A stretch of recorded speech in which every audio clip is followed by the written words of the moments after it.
بسم الله الرحمن الرحيم. الحمد لله والصلاة والسلام على رسول الله نبينا محمد وعلى آله وصحبه ومن والاه. الأخوة الحاضرين والحاضرات، أهلا وسهلا بكم في لقاءات اكسير ساند. ولقاءات اكسير ساند هي سلسلة لقاءات رمضانية توعوية صحية تقوم فيها جمعية ساند ممثلة بلجنة التطوع الصحي بالقيام بتوعية المجتمع والممارسين الصحيين بكل ما يهم جائحة كورونا. يسعدني أن أقدم شركاء النجاح في هذه اللقاءات، وهم وحدة خدمة المجتمع من جامعة الملك عبد العزيز في أعمال التنسيق والسكرتارية، وإيفنترو الشركة المنظمة للمؤتمرات الطبية. كنا على مدى 5 أيام سابقة في لقاءات متعددة مع نخبة من المتخصصين، واليوم هو اللقاء السادس الذي نختم فيه هذه السلسلة. نسأل الله سبحانه وتعالى أن يعم فائدتها الجميع وأن يجعل أجرها لكل من قدم وشارك فيها بإذن الله تعالى. الممارس الصحي، الممارسين الصحيين من أطباء وممرضين وفنيين وصيادلة وجميع الأطقم الصحية العاملة في الميادين أو في المستشفيات أو في النطاق الإداري، كل هؤلاء هم رأس الحربة في مواجهة هذا الوباء. رأس الحربة في مواجهة وباء بدأ يعصف بكل أرجاء العالم. أسلحة هذه المعركة تختلف عن أسلحة أي معركة. هنا معركة العلم ومعركة الوعي ومعركة الوقاية. يسعدني في هذه الدقائق القادمة أن أقدم الدكتور ماجد الثقفي، استشاري الطب الوقائي واستشاري علم الأوبئة وأستاذ مساعد بجامعة الملك سعود الصحية وأستاذ علم الأوبئة بمستشفى الحرس الوطني بجدة. دكتور ماجد، حياك الله معنا.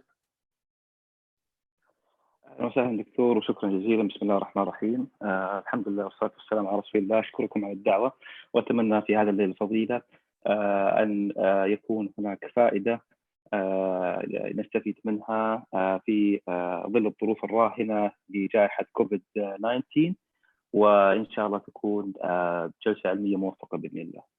باذن الله تعالى. Okay, so let's start our discussion today regarding the infection control measures that usually should be applied regarding we are working at the healthcare settings, and that's definitely when we understand it and we know how can we deal with the patients, that will make sure for the healthcare workers how can deal with them. Patients and healthcare settings, and also how can protect themselves, and also at the end of the day we reach to the having high quality of performing the patients to reach to the mission of the system to recover the patient, with the same time saving the health of our healthcare workers. So basically, no doubt that the situation now is very difficult worldwide. The health staff overwhelmed everywhere. The store, some countries are having out of stocks. The admissions of some patients, either suspected or confirmed, have been utilized. The services out of the healthcare settings. The healthcare workers are starting to have the burnout, a stressful life. So that's because of this situation. Also, the tourism over the world, which is some countries rely and depends on this as a part of their funding, and which countries also affected that. And definitely that affected the finance of these countries, and definitely will end to what we hear today, that some countries, compare between the health situations and the effect they come to the taking of the restrictions. So I will start by the statistic today from the Minister of Health, which is today reported about 2,000 cases, which actually also about either from the contact tracing or from the active screening from specific places. And definitely still the condemned cities of the kingdom, which is Jeddah, Riyadh, Mecca, Medina, that most majority of cases reporting from this areas. And we have actually a good proportion of recovery from that cases. if I want to compare it with the other statistics, in comparison between the kingdom and the worldwide, have a good proportion of the recovery, and also less than of the death percentage in comparison to the worldwide figure. That's epidemiologically related, to be honest, for lots of factors rely on the mortality rate and region adjusted factors based also on the social demographic feature of that population, and also the reporting of cases, as it's from the healthcare settings, including other settings like home care, for example, in some countries. So what's the coronavirus? Coronavirus is a virus that it's from the it's a part of the coronavirus family, have a lung of different types of species and generations. So, the coronavirus affects usually human as either alpha or beta. And we know that the name of the corona is a Latin word, which is meaning the crown. As the ELSEF series have been trying to understand the sequence and then the genome level of the coronavirus, which is a link to the path, and 75 to 80% it's for the SARS, the one before, which is also, and with the one that we have now, SARS CoV-2, it's related to the bad coronavirus.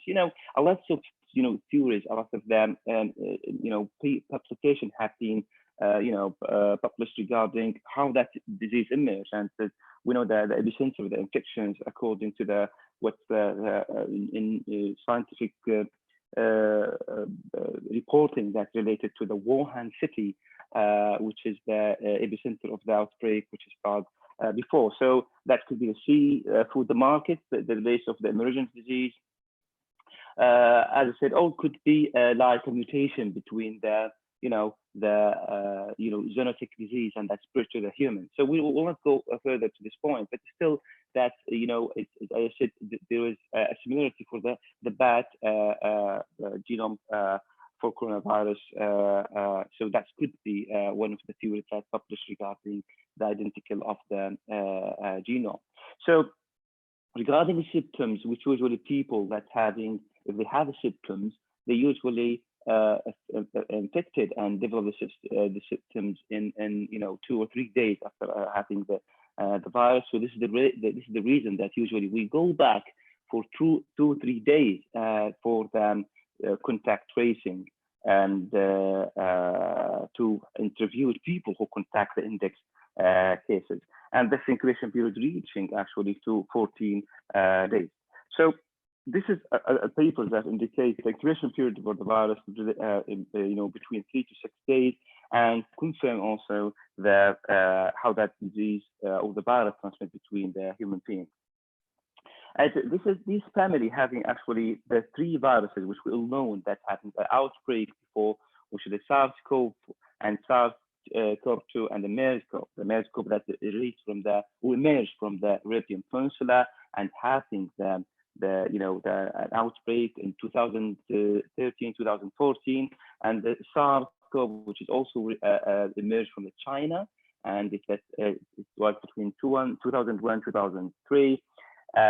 That's also this virus is belong to the same family, which is having the similarity regarding the target side effect and the super spreading, and the R naught. So what's the R naught? We'll talk about the R naught. That's very important concept in epidemiology to understand how what's the R naught, how can we control the R naught. So there is, for the SARS-CoV, there's some publications that range between 1.5 to 3.5, while with the previous one, the first one is 2 to 3, and the MERS-CoV less than 1. Whenever we have less than 1 R naught, that means we can control the infection. So let's have a look. So what's the super spreading of the virus? So this is the ability of the virus to be quick spread among people, and we have some stories actually related to the SARS-CoV when we have some having the infections from Hong Kong and affected about more than 128.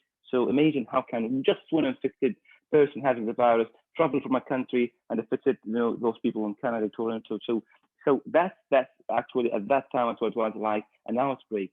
So Another example, which is when traveled from the Saudi Arabia to South Korea, and also affected about 186. And this is also a well-known story in South Korea. So that's amazing. That's explain how can we this family of viruses can be spread the infection easily between among people and to the society or community. So I'm not what we talk about it, which is the average number of people who will catch the disease from one person. So some of the studies, reported that the range between 1.5 to 2.5 for the currently South 2. So we are trying in epidemiology to keeping this number less than 1, and it means that people or the person who be infected will not be having the ability or the chance. Whenever we have than 1, that person could be affected, more groups and more people. So as I said, some publication has reported that the R0 is range between 1.4 to 0.5. The other concept in epidemiology, what I would say, is the transmission of the virus.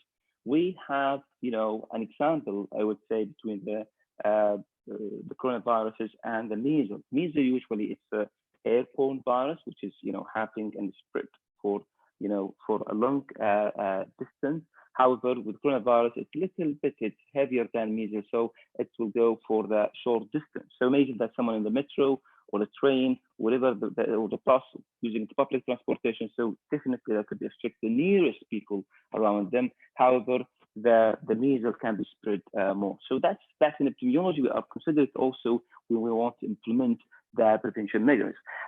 Just this is, I think, some of you they know that. This is just a reminder of people that we have a droplet. That means the secretion have been, if it's heavy droplet, will have a small distance to people. However, if it's airborne, that will be traveling and having long range to be infected others. Whenever there is a long range of distance, that means more people will be affected, and the virus will stay more and more at the air, so people can be affected. However, in current situations, we believe the coronavirus is a droplet kind of that transmission. However, we consider that there is possibility when we're using the aerosol procedures that could be having the characteristic to be like the infectious droplet nuclei to be in the air for the long time, and this is definitely will change our the way how can we using the infection prevention measures with patients. And yes, this is the main tool, and this is a question actually from the website of the show asking about how the COVID can be transmitted. It's definitely through the small droplets. And that's the droplet. When we have a droplet, even the virus will stay also at the some of places, and so and objective surfaces, so people can touch these places and they touch their nose, mouth, and eyes. So that could be also routes of the spread of the virus to the body. So it's a droplet virus.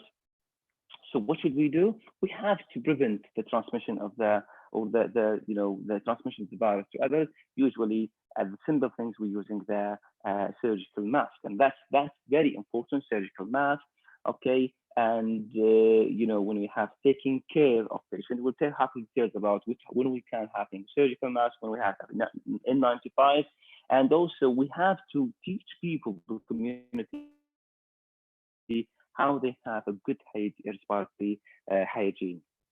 The mask, as I said, it's recommended nowadays to be used at the clinical settings. We advise people when they have caring of people at the clinical settings to be consider the surgical mask.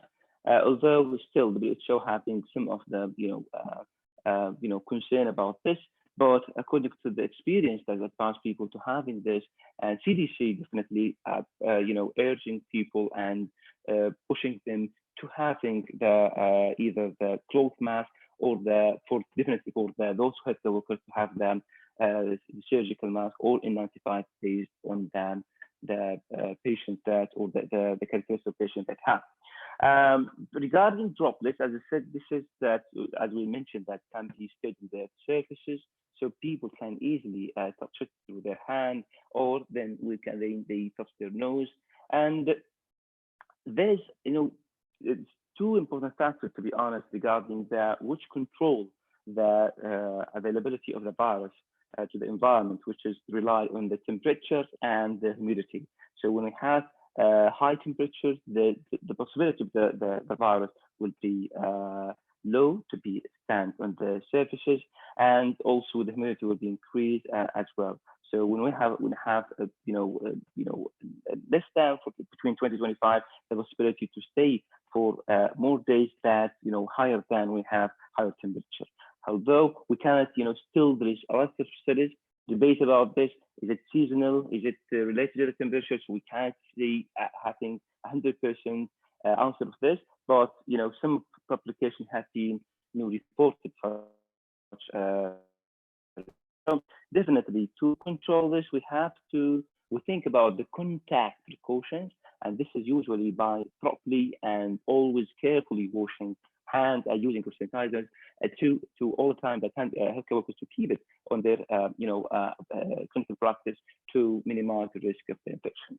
So we talk about the transmissions, how can transmit it, and what's the main route, what's the droplet and airborne, and what's the factors that control these things. So moving on to the people, if they are symptomatic, can be affected people because that can be transmit the infection. The answer, yes. I mean, there is some of them report results that spoke about the cycle threshold of the PCR when detect the infection. It was, with those asymptomatic, it's similar actually to those symptomatic and having the symptoms. The same for the viral load. They found asymptomatic also, they have the same viral load for that in comparison to them mild and moderate asymptomatic patients. So that means also asymptomatic, they can shed the virus and can affect others. So this is another factor we have to think to strict and to believe about the importance of the taking in consideration the infection control measures over time. So what's the clinical presentation? I'm not going actually for this presentation to speak about the clinical presentation and the management, as we are having the perspective of the epidemiology and preventive medicine from this presentation. But I would say I will mention that a study has been published in China, which is a descriptive study. There was no more inferential analysis to understand the association between factors that affect actually the prediction of which variables can be really affect for the prognosis of the disease. So these factors usually we need some of inferential analysis. We're doing some of specific statistical analysis like regressions, whatever that to predict the reality of the effect of some factors. However, this study just was descriptive, and it was actually as a part of the China CDC. All that surveillance data have been collected from their systems, and it was the sample actually was 72,000 of Chinese included in the study. So that from those the samples, those cases have been reported in their system. 61, which is almost 2/3 of them, have a lab confirmed, and about 1/5 of them having it was suspected cases.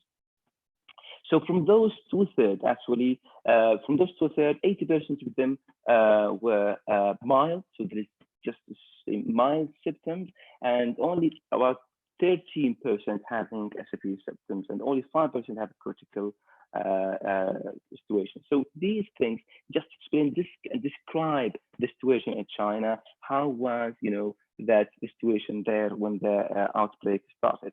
So also the idea about the aging, or what the effect of how can we describe those people from the age perspective? So majority of them either from Wuhan, which is the capital of Hubei, and the China Midland country, as those people actually affected range between 30 to 79 years. So that's those usually those at risk to getting the infection, So so usually healthcare workers actually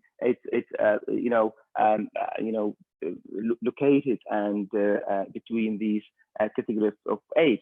So as I said, that's all give impression that mild cases could be people they misdiagnose themselves, it could be a factor or could be transmit the infection to the healthcare workers, and the age of those affected having the symptoms actually, which is usually healthcare workers as a labor work, also having reported between this range, which usually the healthcare workers, as I mentioned, that located. So the symptoms that reported from that cases, having fever, having cough, and dyspnea, and that the well-known that case definitions and presentations for the COVID-19.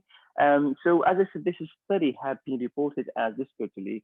So there is some of studies also nowadays, that could be more explanation for the clinical presentation for the COVID-19. So the assumption, this is virus transmit efficiently, as I said, that is it super spread among people easily, if we not think about taking the consideration that people can get the infection easily.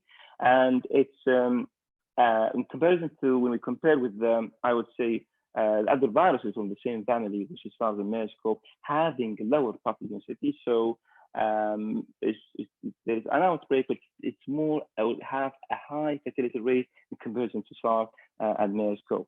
So that result in low health threat to the individual level, but in global level, will definitely affect a lot of actually the everything I would say collapse, the traveling, the education, the economic of countries, so closing and lockdowns of the activities at the countries. So definitely that affects the countries, and these things, according to what we discussed now, put a pressure that could be people, if they're not keeping the prevention measures like social distancing and washing hands, in addition to them considering the respiratory etiquette, that definitely the virus will be spread among the community society. So actually, all what I mentioned now, it was just to introduce what should we believe, what should we have to do it in our practice. So the infection control, considers the implement of some policies to protect, as I said, the healthcare workers and the patient as well. So we have these 5 concepts that as a main concept to implement the infection control measures, which is like early recognition and source control, application of the standard precautions, which should be as integral part of the work of healthcare workers to apply for any patient, and implementation of additional precautions like airborne or contact droplet precautions, and some of administrative control, we talk about it, and considering also the environmental control. So what's the early recognition? I believe that you have seen some of healthcare settings and some even of public places introduce like a visual triage, and this is very important to detect the cases before the patients entering the healthcare settings, or healthcare workers even having symptoms of the that suspected case of COVID. So that's usually you have to do a screening questionnaire for people, and we advise to ask those having symptoms, to they are about their any contact with suspected cases or having other symptoms of COVID, just to deal with the case before entering to the healthcare setting or before going to them any public place, to prevent the possibility of infection to the others. And we have also during that we have to promote the respiratory hygiene, and that we ask people to have cutting day immediately to have the surgical mask, and it should be distributed for these points. And that's some of the some health education materials that should be explained for healthcare workers for Arabic and English versions, to also targeting as well the population.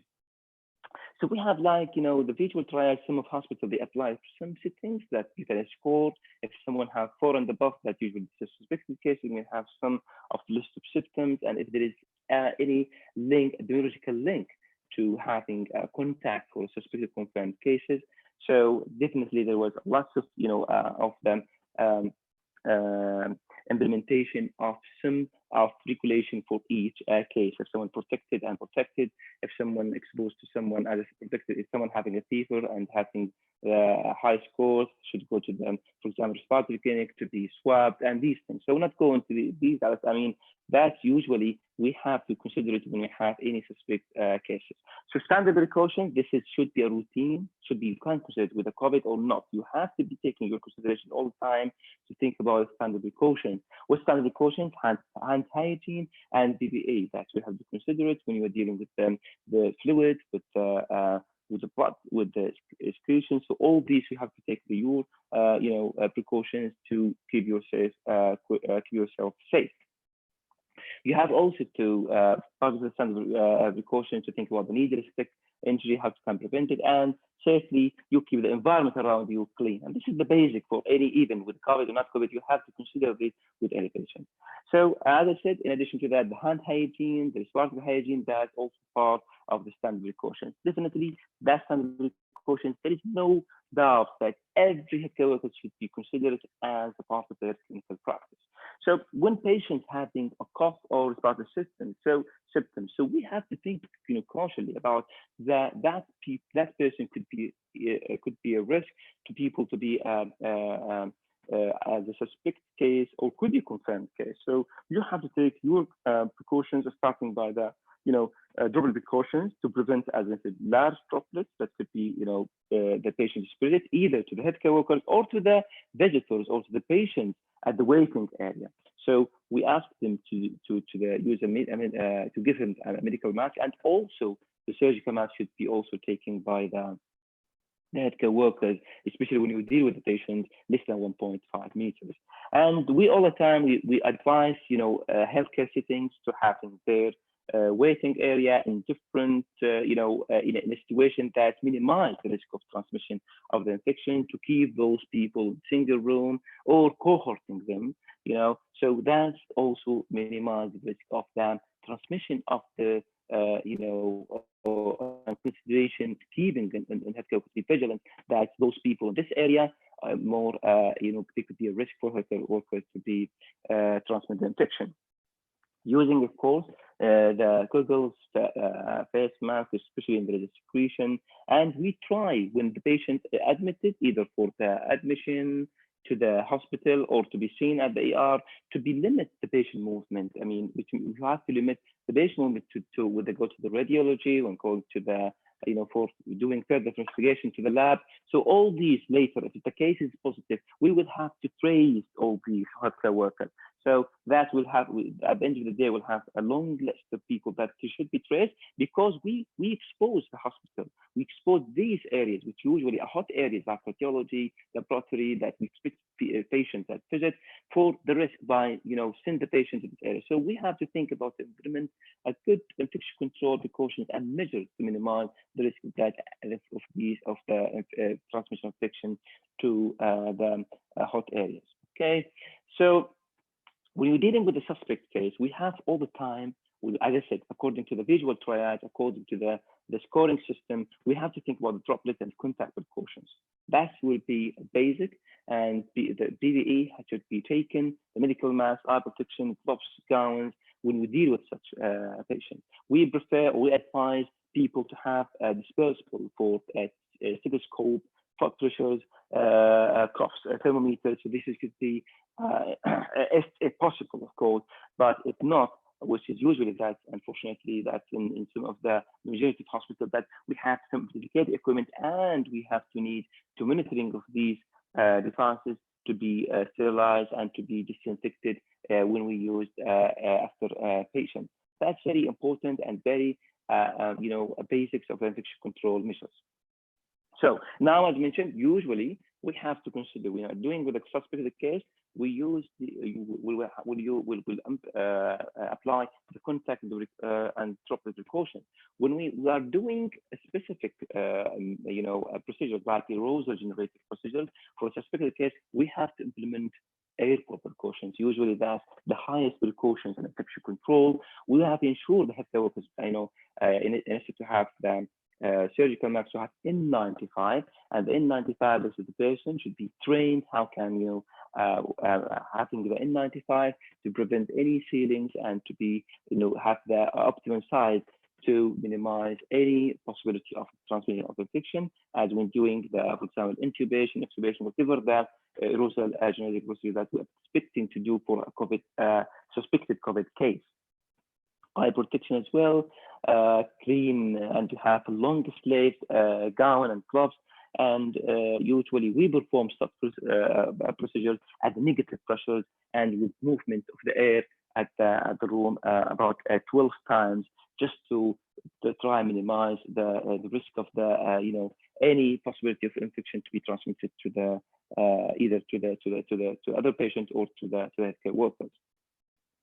When we are doing such a procedures, we are advised to minimize the number of people that will do the procedures. So all these, as I said, we are doing when we have a suspected case.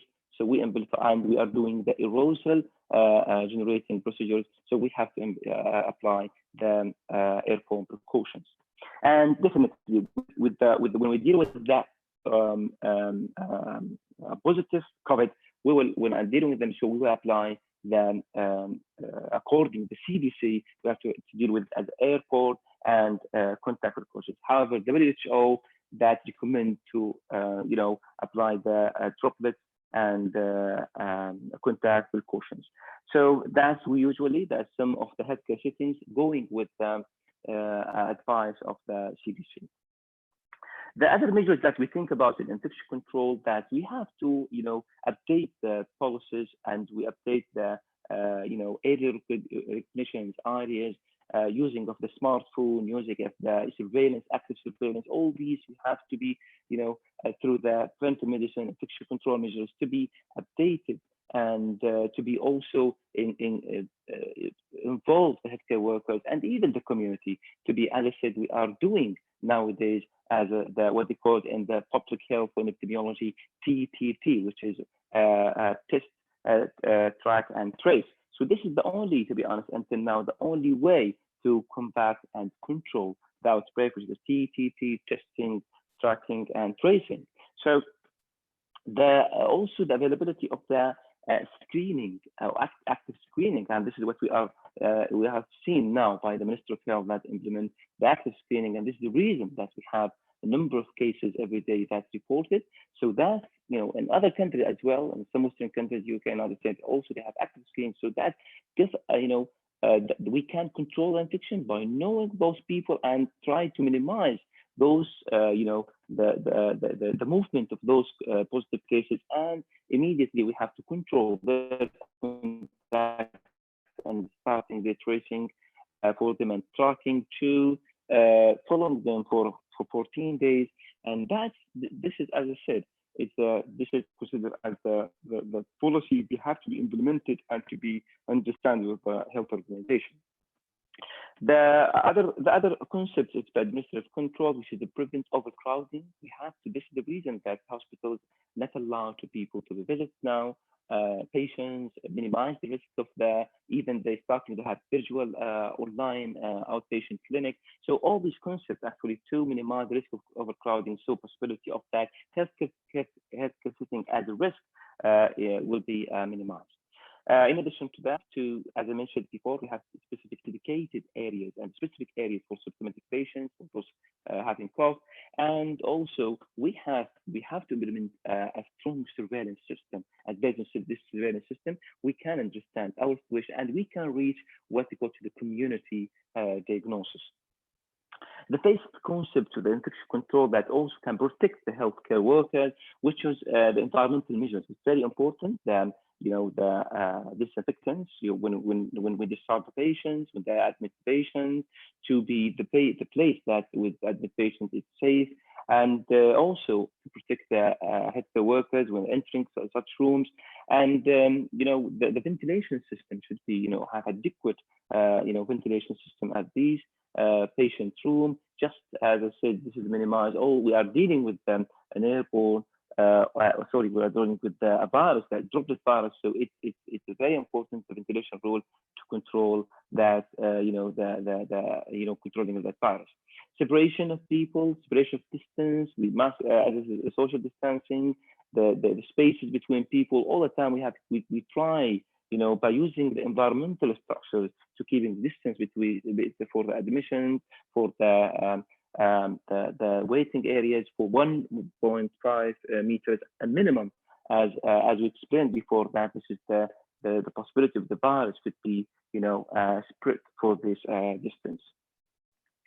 And this is actually what I advise. If we have advice today, I would advise people to you'll find in Saudi CDC, this is a new website which is people that actually from the preventive medicine, infection disease, infection control, they have a good job actually, and they have an excellent experience, and we consider them actually as a reference in addition to the WHO and the CDC for how the healthcare workers can protect them. So you'll find the huge materials and explain in Arabic and English how you can deal with the currently situation. As I said, Minister of Health, they are, they are, as I said, they recommend, as WHO, dealing with the patient as a contact and trouble precaution, except when you have aerosol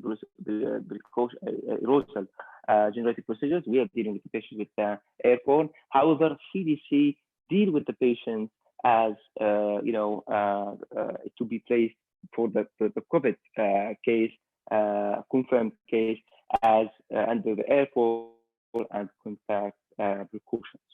Yeah, so this is, as I mentioned, that's regarding how can the healthcare protect themselves at the healthcare setting, and this is very important to understand the way of the virus how can be transmitted, and based on that, taking their consideration the virus by using the standard precautions in addition to them contact and droplet when we have a suspect case, when we have a confirmed going to the airport, and contact precautions also with the suspect with the aerosol generating procedures. So this is just, now we move into the second part. We're not go actually in much details because still there's no publication around this area, but I tried to just make it simple for those. This is healthcare workers have been working in a hospital, then go back to his family. This is prepared to have a tent in his garage, and just to minimize the risk for his family. So how can the infection can be transmitted to the family? So this is the main 5 points I think we can think about it. So whenever we have a good system in your practice, that all the preventive measures applied in your place, so this is the cornerstone actually. If you have a good system in your healthcare setting applied as infection prevention measures, that definitely will extend your protection to your house. So that's a cornerstone actually for the controlling, and that people will believe about how they extend their knowledge and their behavior that adapted from healthcare setting to their home. So that's very important. That precaution should be applied. Okay, so this is the most important. Wash hands carefully. Very important. People when they come back to their houses, say they have to start, to be honest, by washing their hands, and they have to consider the 5 movements of washing hands. So they have roughly, and they should be, very, with the starts when they entering the house, to consider that as the starting of their practice by washing hands properly. And sorry. So the concept that it's very important to practicing the hand hygiene. It's considered as a key for also considering at the houses. Change the clothes. There is of the question mark about these things. So it's better. I mean, to this. Some of application has mentioned talk about the MERS, CoV, and SARS before, but still these under they still that under under studying. But definitely you have to consider to not moving by your, for example, the dressing of hospitals. For example, I would say the scrub. It's not, it's better not to, to bring it to your house as you're exposed to the patient, if you're exposed to the people. So you have to avoid these, So by change your course, based on the, your practice. So it will not be safe if you, and this is before even COVID, it's not safe to take in your scrub suites or whatever that, take it from your, healthcare setting to the other public places or your home. Common sense precautions, definitely. This is important to practice a little bit of common sense precautions with family. This is definitely including that no sharing for, the toothbrushes using a separate plate, cups. So, these things, it could be also that a risk for transmitted infection. So you try to, to have your dedicated the family, and avoid any sharing tools with your family. Can I stay with my family? And also, this is we have to consider social distancing. Yes, very important. That we know that people they need to stay with their families, as there's that some of healthcare workers, especially with those people on the front line, they have like a stress fed out from the situation, so they need to be but however they have to respect the social distancing, and to when they have to be careful when they have any possibility that they have suspect case or confirmed case have been you expose them with unprotected, so you have to isolate yourself without any contact with people. So that's actually, this is debate. I can't say that this is this is a prescription, you have to do it, as you have to to isolate yourself, or you have to, but as I said, this is, you have to believe about social distancing even with your family. It's better to isolate yourself if you think you are all the time frontline with people. As I said, majority of, there is a high proportion of people, they have a mild symptoms or asymptomatics, and they could shed the virus and nobody know about it. And as I said, it's still the application, still we don't have a clear, idea about how can we control the infections, as the optimum, as to control it absolutely. So we're still struggling, to be honest, regarding people advise them all the time to be vigilant and taking high precautions. I would say could be after my presentation, that's all these some of these can be changed, could be improved, or could be recommended. So as I said, we are dealing with some of active new outbreaks that lots of things they reported. So these things, as I said, very important. Whenever you have, I believe with people having the good infection control precautions and prevention measures in their healthcare setting, that will reflect on people to respect it and apply it in their houses. And yes, so I would say this is a worldwide emerge of novel coronavirus. It's something new. You'll hear a lot of things.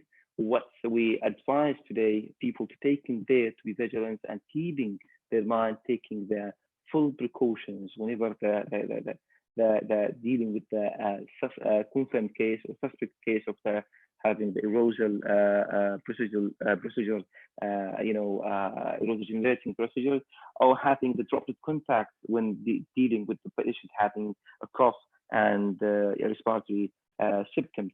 We have to believe about using of the standard precautions all the time, even after COVID era, that as a safe practice with each patient.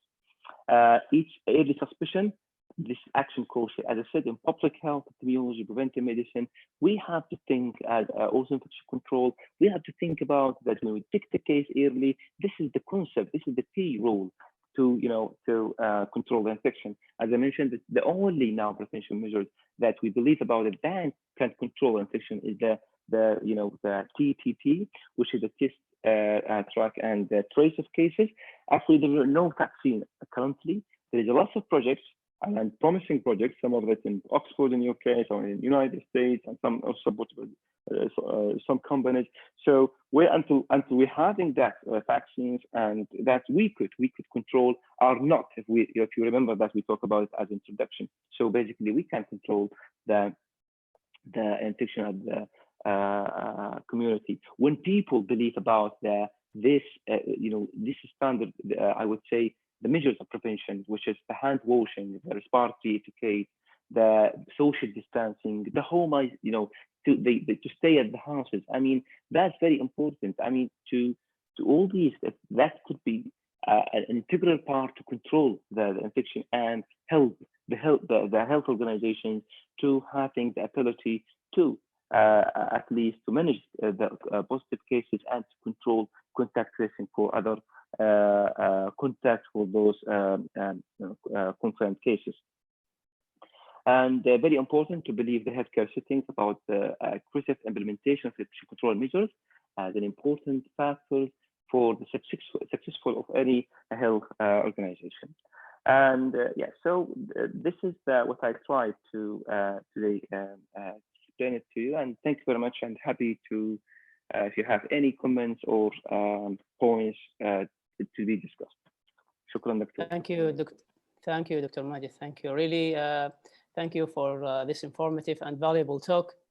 And we are really lucky to have an epidemiologist like you who's highlighting the important aspect from different aspects of the spread and the preventive measures and infection control aspects. Thank you, Dr. Mاجد. There is plenty of questions. One of it, and it's all concentrating about the health worker protection, how they can protect their families. The concerns about the families, sometimes the health workers, they said, okay, I don't worry, I'm not worried. I will take my precaution, and after that, I'm healthy. I'm in the age group that it will be mild symptoms. I don't have any problem, but I have my father, my mother in the home, my children. So the anxious and the concern about the family. So is there any difference between the health worker who's in the front line working to face-to-face with the COVID positive patient and in ER, in laboratory, and in the remote area in the hospital who's not in confront with the COVID positive patient? Like whatever, any other specialty who is not dealing directly with the patient, and even the other hospital workers from the secretary or any other administrative work. So any enlightening in this? No. Yeah, I think every healthcare workers, everyone working in the healthcare settings, everyone going to the hospital, they are at risk. Even the security, the security, they are, they could meet the patients at the entrance of the hospital, so they could touch them, they could have a conversation with them, so they are at risk as well. Definitely those in ER, ICU, in hemodialysis, I would say the critical care area, usually also they have high risk. So this is the reason that we advise them to take into consideration considering the infection measures for the suspected cases if someone having so that's we believe that we have to do a visual triage, even for the entrance of the hospitals. In preventive medicine, to be honest, we're not thinking about we are thinking about the community more actually, because as I said, even the cashiers at any store, also he is at the risk, or she's at the risk. So because they're exposed for lots of people, we don't know. They have, they could, touch their whatever their card, the ATM card, with these things. So those people on the on the front line, whatever, as healthcare workers or people, their job, they have to face the community. They have them. They actually they are at risk to get the infection. So we are advise all of those people to take into consideration how they believe about the taking their infection measures, as I said, and taking the surgical mask, for example, you're having the gloves, and try to keep a distance with others all the time. Yes, and as I said, Okay. when you have an infection control program that implemented this strictly in your hospital, your healthcare setting, definitely that will be considered as a nature and as a attitude of healthcare workers, and definitely will having this attitude and move it and to his house or to his family as well. So you, for the health worker, you are supporting to have a social distancing even in the house. Yes. Okay. Yeah. There is a question from dental hygienist. Even with non-healthcare workers, Yes. with all people, with normal people, Yes. we advise them to keep social distancing. That should be applied at this time until, as considered one of the measures to minimize the risk of infection. Yes. And the last 2 days, there was a case reported in MOH actually from the families. So from females and children. So it means they not know that the people, even they get an infection and spread out of the houses because they're not respecting that social distancing, and they're not even, when they go going out, they are getting the infection and they don't know. As I said, a lot of factors, asymptomatic people, they having contact with a lot of stuff. So a lot of risk that could be they bring it to their own houses. So that's, as I said, it's a multi-factors. We have to think about it, and definitely social distancing, that should be believed about it in houses as well. Question from dental hygienist that is N95 and goggles is enough for during doing their procedures? And if I generalize the question, is N95 and goggles is enough for an aerosol generating procedure? Yeah, I mean, it's when you are doing any generating aerosol generating pressures, you have to take the airborne precautions, okay, which is include N95. And in addition to that, you have to implement that at a negative pressure room, okay, and with a ventilation system, as I said, mentioned, to move the ventilation inside the room 12 times per hour. So that's very important. Yes, you consider it. And there is a lot of cases actually reported for those, we consider ENT physicians, for example, dentists. Usually they are high risk also to get the condition because they are actually, they need it. It's almost, they can't get the infection easily from them. Yes. What is the sensitivity? One of the question: what is the sensitivity of nasopharyngeal swab, PCR of the COVID? Is it sensitive? Yeah, it is, and it is actually also some of factors rely on how the sample was taken, what times of the sample was taken. Because if you take it, early, it can't be detected. If you take it the third or fourth day, the possibility to, for the contact with the index case, and it reached, to about 70%. But it depends on the kit type. It depends on the professionality of people who are working on this. So it reached, if we have an ideal, optimum, laboratory practice, it reached to 70%. Yeah. Okay. From preventive medicine and infection control perspective, symptoms of COVID-19, it's general symptoms and could be, could be similar to other simple upper respiratory tract infection. So should all the patients with the same symptoms be screened, or should they isolate themselves in home? What is the proper precaution or the proper action they can take? Yeah. So currently, when we are dealing with the suspect case, we have to think about the symptoms that could be, which is respiratory symptoms, which is fever or fever with a cough and shortness of breath. These things should be, also of some of them having diarrhea and vomiting nowadays.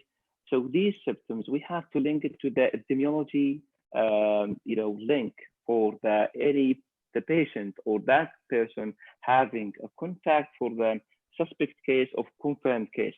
We have, as I said, some hospitals, they have a visual triage and a scoring system. When we have this case definition, the clinical presentation with the epidemiology link, and also having a scoring system. So if we have, 4 and above, we usually we have to screen for them COVID. So based on that, we have, if the patient is stable, okay, so we can take the sample, the nasopharyngeal swab, and if they have ability to be having a good isolation of in his house, have a specific room with a specific toilet, and so it will not be in a sharing with his family or others. So we ask those patients to be waiting until the results have appear. If it's negative, that means it depends. If contact to a confirmed case will be follow them for 14 days. If not, so we will screen for others respiratory profile. Like MERS-CoV, influenza, and other viruses. Of course, if it's unstable patient, usually we'll admit. It depends on the criteria for admission. If it is, having a problem, short-term breath, definitely will have a healthcare settings to the hospital. If not, could be admitted to the hotel until his result appears. If it's positive, so when we deal a positive case, this should be isolated in healthcare settings or settings which is should be observed by healthcare workers, just to minimize the movement of that COVID case. There is also, guidelines, different guidelines. How can we follow the patient? When should we take a sample? So it depends on the situation. If allow me to highlight that, also because I'm a pediatric surgeon and I'm working with the pediatric population, that the pediatric patient, they tend to have atypical symptoms usually. As you said, as you mentioned, sometimes diarrhea, sometimes only jaundice, sometimes only the baby will be like unwell, but there is no specific symptoms or the same as the adult symptoms. Any highlight in? Yeah, I agree. That's in situations of for the pediatric, we have to consider, in addition to the COVID also screening, we have to consider other actually viruses, because they are that's common actually in pediatric age. Yes, I agree. One question regarding the viruses on the surfaces and on the on the surfaces. They found that it's not infectious. Are there is any highlight on this point? The virus, sorry, it's not what? The virus found in the surfaces in the hospital or in the anywhere. It found to be non-infectious. Yeah, it's as I mentioned. No, the viruses, if that's if someone cough or sneeze, the virus, as I said, there's some factors, which is the temperature, the humidity. So if that's help, the factor to the virus to stay, no, it can't be transmitted to the others. If someone coughing and sneeze in a desktop, for example, and touch these, in a period of time that's in the temperature and humidity, keep the virus active, it easily can be transmitted between people. And this is the reason that we have to consider environmental health as an integral part, and we have also taking the history of the patient. And this not should be also on the healthcare settings, even in his house. If someone taking care of him, they have also to someone is clean. The room behind him, for example, I would say the housekeeper or whatever, she should also taking the gloves, she taking the mask, and she taking the disinfectant, which is usually even the house disinfectant could be kill the virus, but it's it can stay for hours, and as I said in my slide, could stay for days as well, but this depends on the temperature and humidity. Okay, thank you, Dr. Majid. We reached to the end of this meeting, and we really appreciate your time, and you give us your valuable time Thank you for this valuable and very informative talk. Thank you for this thorough discussion. Anything you want to disclose or to conclude at the end? Dr. Majid? شكرا جزيلا لكم. شكرا جزيلا لكم. أسأل الله سبحانه وتعالى أن يتقبل صيامنا ويتقبل صالح الأعمال من الجميع، ويعني أشكركم على إعطاء الفرصة لإعطاء بعض يعني الأفكار وبعض الأشياء اللي ممكن يعني تساعد زملائنا العاملين في المجال الصحي للتقليل من خطر الإصابة في الجائحة كوفيد 19. نسأل الله سبحانه وتعالى أن يرفع الغمة على الوطن وعلى العالم بأكمله، وأتمنى لكم التوفيق وشكرا للجميع. شكرا جزيلا. شكرا للجميع الحاضرين والحاضرات. أعتذر الأخوة بعض الحاضرين والحاضرات من غير المتخصصين، سبق أن نوهت في الشات أن المحاضرة هذه حتكون يعني تخصصية بشكل كبير، فالمعذرة منكم عن الترجمة وما كان ممكن ترجمة كل النقاط. باسمكم أشكر الدكتور ماجد استشاري الطب الوقائي ودكتوراه في علم الأوبئة وأستاذ مساعد في جامعة الملك سعود للعلوم الصحية بالحرس الوطني. أشكر جمعية ساند اللي اتاحت الفرصة هذه لنا، وأشكر وحدة خدمة المجتمع من كلية الطب من جامعة الملك عبد العزيز على التنسيق، والإخوة من الإيفنت روب لتنظيم هذه اللقاءات. أستاذ مصطفى، any disclose أي حاجة حاب تقولها؟ أشكر حضرتك جدا جدا، ونتمنى من الله أن يتقبل منا صالح الأعمال، وأن يجعل هذه السلسلة زكاة علم، وأن ينفع بها الجميع إن شاء الله. طيب، الحمد لله على نعمة تمام العمل. نختتم في هذه اللحظات اللقاءات اكسير ساند الرمضانية، ونعدكم بإذن الله تعالى أن يكون لنا مجموعة لقاءات أخرى بعد عيد الفطر المبارك إن شاء الله، نتواصل فيها معكم عن طريق الإيميلات، وستصلكم روابط التسجيل بإذن الله تعالى، نتناقش فيها عن مواضيع توعية صحية أخرى تهم الجميع، تهم المجتمع وتهم الممارس الصحي. شكرا لكم وجزاكم الله خير. اللهم إنك عفو كريم تحب العفو فاعف عنا. سبحانك اللهم وبحمدك أشهد أن لا إله إلا أنت أستغفرك وأتوب إليك.